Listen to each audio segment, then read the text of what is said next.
Hello traders, welcome back. आज 6 अक्टूबर को market है वो प्री ओपन हो चुका है। निफ्टी बैंक में काफी एक अच्छा बड़ा गैप अप है वो मार्केट ने ओपन शो किया है। और कंपैरेटिवली अगर बाकी दो इंडेक्स के देखा जाए, निफ्टी 50 और सेंसेक्स के, तो यहाँ पे मार्केट ने फ्लैट टू गैप अप ही ओपन किया है। अब एक चीज आप देखिए, निफ्टी 50 और सेंसेक्स ने क्लोज करने से पहले फ्राइडे के दिन देखो एक अच्छा मूवमेंट यहाँ पे निकाल रखा है। तो इस मूवमेंट की वजह से क्या होता है कि यहाँ पे अगर कोई सेल करके बैठा था तो उनके मार्केट ने एसएल है वो ऑलरेडी हंट कर दिए है। तो यहाँ पे मार्केट में थोड़ा बहुत रिजेक्शन हमें देखने को मिल सकता है, क्योंकि आसपास यहाँ पे कोई ज्यादा सेलर के एसएल है नहीं। और जो भी सेलर के एसएल हैं, अब वो पोजिशनल एसएल मिलेंगे। और वो मुझे लगता है कि कहीं ना कहीं पे इस साइकोलॉजिकल नंबर के ऊपर ऊपर ही देखने को हमें मिल सकते हैं। अगर बात की जाए निफ्टी बैंक की, तो यहाँ पे मार्केट में इस तरीके का कोई बड़ा ब्रेकआउट वगैरह तो मार्केट ने नहीं दिया था। पर हाँ, यहाँ पे 500 के लेवल के ऊपर ऊपर मार्केट ने आप देख सकते हो कि क्लोज करके रखा हुआ है। पर मार्केट ने जिस जगह से रेजिस्टेंस वगैरह लिया हुआ था, मार्केट पहले भी इन रेजिस्टेंस लेवल के आसपास रिएक्ट कर चुका था। तो यहाँ पे सेलर वगैरह भी कुछ बैठे होंगे। पर अब देखो मार्केट में डायरेक्ट ट्रैप हो चुके हैं। ये जो नीचे बैठा हुआ बायर है, ये मार्केट में अब यहाँ पे क्या हो चुका है, प्रॉफिटेबल हो चुका है। तो अचानक से देखो इसके एसएल वगैरह मार्केट यहाँ पे उसको मिलेंगे नहीं। प्लस जो बड़ी प्रॉफिट बुकिंग होगी वो इस क्लोजिंग प्राइस के ब्रेकडाउन या फिर साइकोलॉजिकल नंबर के ब्रेकडाउन के बाद ही होगी। तो मार्केट में देखो अभी हमारा जो प्लान है वो यही है कि मार्केट जिस तरीके से ऊपर जाके हमें दिखा रहा है, तो हम भी कोशिश करते हैं कि मार्केट के साथ बाइंग साइड में ही काम किया जाए। पर फिर भी जो इंडेक्सेस में वेरिएशन देखने को आपको मिल रहा है, जैसे निफ्टी 50 और सेंसेक्स में क्या है कि फ्राइडे के दिन ही ब्रेकआउट हो गए, तो वहां पे एसएल वगैरह नहीं है। पर हाँ, पोजिशनल एसएल वगैरह मिल सकते हैं। और जैसे निफ्टी में ऐसा कोई मूवमेंट तो नहीं हुआ, पर मार्केट में अभी बड़ा गैप अप ओपन हो गया। तो यहाँ पे हमें ध्यान रखना पड़ेगा कि मार्केट में कहीं कोई प्रॉफिट बुकिंग न हो जाए, मार्केट कोई और ट्रैप न बना ले। पर हाँ, अभी मैं क्लियर कट तो आपको नहीं बोल पाऊंगा कि हम यहाँ पे बाय करेंगे या फिर सेल करेंगे। पर हाँ, हम मार्केट में बाइंग साइड में ही काम करना प्रेफर करेंगे, क्योंकि हमें निफ्टी बैंक में पोजीशन बनानी है। और ये जो चार्ट है वो बाइंग करने के लिए ठीक दिख रहा है। तो अभी मार्केट ओपन होने देते हैं, प्राइस एक्शन देखेंगे, फिर मैं आपको इन्फॉर्म करूंगा। तो ऐसे करते हैं, पोजीशन का एग्जीक्यूशन यहाँ पे कर लेते हैं। मार्केट में मुझे लग रहा है कि यहाँ पे एक मूव है वो हमें देखने को मिल जाएगा। तो 900 का जो पुट है इसको हम बाय कर लेंगे। तो यहाँ पे देखिए 55,900 का जो पुट है वो हमने बाय करके रखा है। और लगभग 510 के एवरेज प्राइस पे ये बाइंग है वो हमसे यहाँ पे कंप्लीट हुई है। अब वैसे देखो मार्केट में ट्रेंड वगैरह देखा जाए तो मार्केट अच्छे तरीके से ऊपर जाके ही हमें दिखा रहा है। फिर भी हमने रिजेक्शन में काम क्यों किया है? क्योंकि एक चीज हमें दिखाई दे रही है कि निफ्टी बैंक में जो मार्केट गैप अप ओपन हुआ है, ये ठीक ठाक एक गैप अप है। और इसकी वजह से क्या है ना कि जितने भी सेलर वगैरह थे ना, मार्केट ने उनको डायरेक्ट टारगेट कर दिया है। क्योंकि मार्केट आप देखोगे कि रिसेंट जो आसपास के स्विंग थे ना, इवन उनका भी मार्केट ब्रेकआउट दे चुका है। तो यहाँ पे ज्यादा आप कोई देखो सेलर वगैरह है नहीं। और मार्केट पिछले 2-3 दिनों से अब कंटिन्यूअसली ऊपर जा ही रहा है। तो फिर वो कितना बढ़ पाएगा? एसएल के बिना ज्यादा ऊपर जा नहीं पाएगा। रेजिस्टेंस वगैरह हमने यहाँ पे लगा के ही रखा है। तो मार्केट में बाइंग वगैरह तो नहीं की जा सकती है, क्योंकि मार्केट के पास देखो ऊपर चलने का स्पेस नहीं है।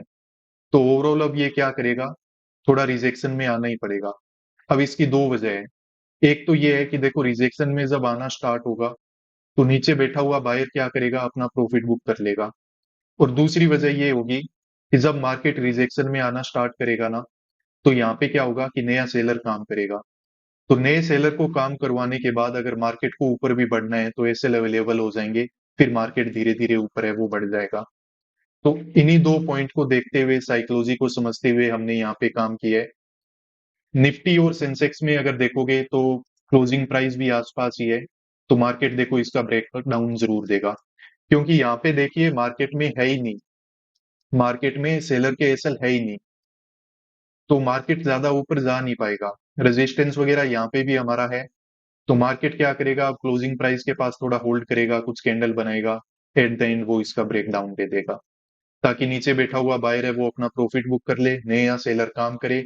उसके बाद मार्केट को जो साइकोलॉजी बनानी है, जिस तरीके से काम करना है, वो काम है वो कर लेगा। तो अभी ठीक है, मार्केट में मुझे लग रहा है कि यहाँ पे ब्रेकडाउन मिलेगा, तो इधर भी कोई एक अच्छा मूव है वो हमें देखने को मिल जाएगा। तो यहाँ पे अगर मार्केट हमारी ये रेजिस्टेंस को भी अगर टेस्ट करता है वापस यहाँ पे आके, तो हमारा एक अच्छा प्रॉफिट है वो आज के दिन बन जाएगा। थोड़ा वेट करते हैं, पेशेंस रखते हैं और देखते हैं कि मार्केट में क्या होता है आगे। ट्रेडर्स तो यहाँ पे देखिए मार्केट में रेड कैंडल है वो बन तो रहे हैं, और रेड कैंडल बनते हैं तो मार्केट में थोड़ा प्रॉफिट भी हमारा चलना स्टार्ट हो जाता है।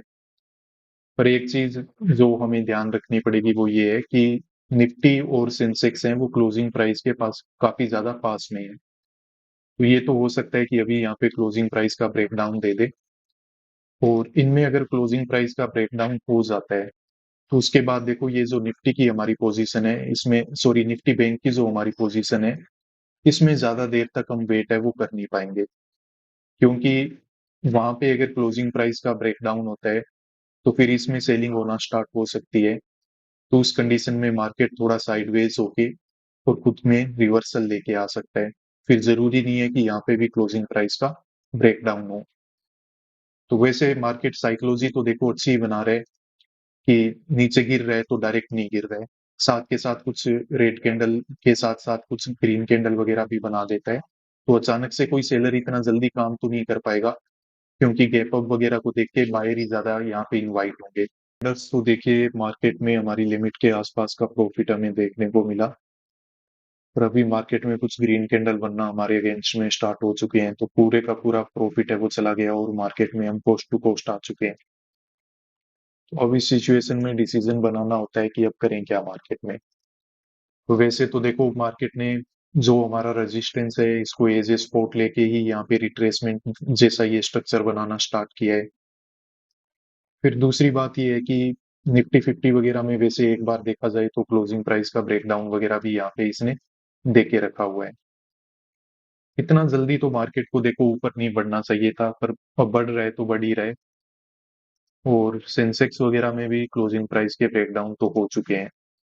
इसमें ऐसी बात नहीं है, हमने पूरा अच्छा टारगेट देख रखा है, 60 पॉइंट तक का टारगेट है वो बिल्कुल आराम से हमने देख रखा है। पर वो ये कि स्पाइक वगैरह में था तो बुकिंग हमारी वहां पे हो नहीं पाई।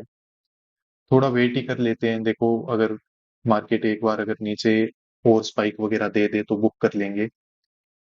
और अगर ज्यादा ही अब मतलब यहाँ पे ऊपर चला जाएगा तो फिर देखो मार्केट का वापस नीचे आ पाना मुश्किल हो जाएगा, क्योंकि एक बार तो देखो यहाँ पे मार्केट साथ के साथ अगर कोई अच्छा मोमेंट निकाल दे तो नीचे बैठा हुआ बायर है वो प्रॉफिट वगैरह बुक कर लेता है।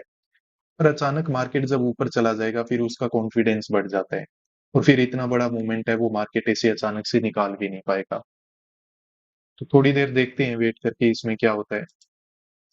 रिजेक्शन वगैरह आ जाए तो ठीक ही बात है, पर मार्केट ने सपोर्ट अच्छी जगह से ले रखा है, और साइकोलॉजी भी अभी मार्केट में अगेंस्ट में हो चुकी है हमारे। ट्रेडर्स तो देखिए जो पोजीशन हमने बनाई थी इससे एग्जिट है वो हमने ले लिया है। लगभग 1 आवर तक ये पोजीशन को हमने होल्ड करके रखा।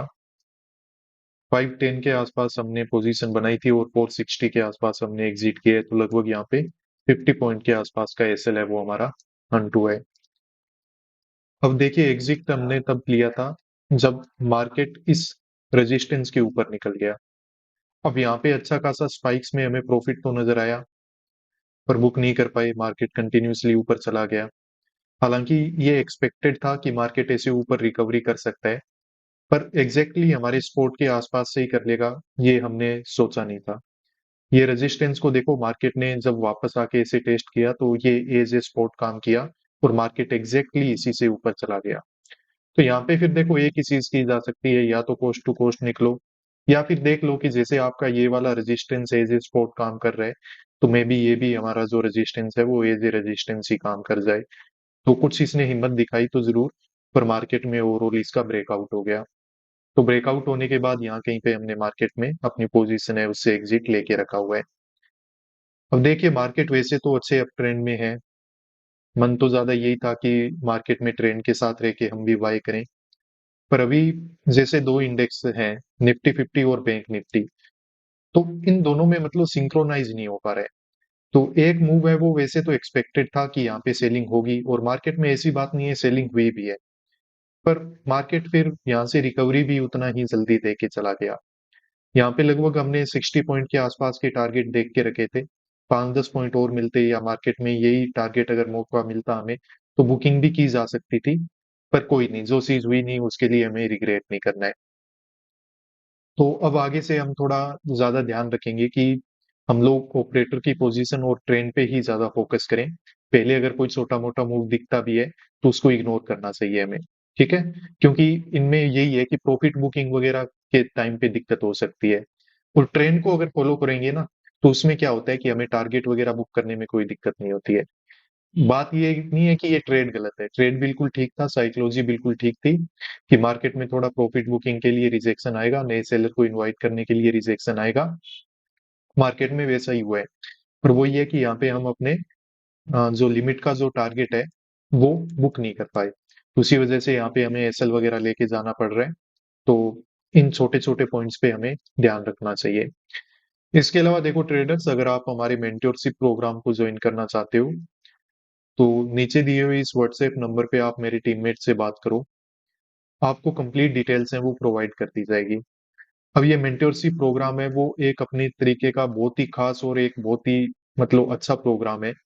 अब मैं ऐसा क्यों बोल रहा हूँ, क्योंकि देखिए ट्रेडर्स, मार्केट में मैंने जितना काम किया, जो भी एक्सपीरियंस हुआ, तो उससे मुझे एक चीज रियलाइज हुई कि अगर हमें कंसिस्टेंटली मार्केट में प्रॉफिट बनाना है, तो हमें स्ट्रेटेजी से हटके भी कुछ काम है वो करने पड़ेंगे। टेक्निकल एनालिसिस, इंडिकेटर, इन सब चीजों से हटके कुछ काम करना होगा। वो होता है हमारे ट्रेडिंग साइकोलॉजी का, हमारे माइंडसेट पे काम करना पड़ता है। तो इस मेंटरशिप प्रोग्राम में देखो, इस कंसिस्टेंटली प्रॉफिटेबल बनाने के लिए आपको इस माइंडसेट को डेवलप करने में आपकी हेल्प की जाती है। आपको रास्ता दिखाया जाता है कि इस तरीके से काम करो, इस तरीके से खुद को प्रिपेयर करो, अपने थॉट प्रोसेस को रखो, देन आपको डेफिनेटली अच्छी अ, मदद है वो यहाँ से मिलेगी, आप अच्छा माइंडसेट है वो ग्रो कर पाओगे, डेवलप कर पाओगे। तो अगर आप इस मेंटरशिप प्रोग्राम के बारे में ज्यादा जानना चाहो, इसमें लाइव क्लासेस होती हैं, ठीक है, लाइव इंटरेक्शन होता है, कोई भी रिकॉर्डेड सेशन आपको नहीं दिए जाते हैं। कुछ क्लासेस होती है बट लाइव क्लासेस भी होती है, ज्यादातर क्लासेस हैं वो लाइव ही हैं। तो आप नीचे दिए हुए इस व्हाट्सएप नंबर पे कांटेक्ट कर लो, कंप्लीट डिटेल्स हैं वो आपको प्रोवाइड कर दी जाएगी। आज के इस वीडियो को बिल्कुल आखिर तक देखने के लिए धन्यवाद, मिलते हैं नेक्स्ट वीडियोस में। Peace out.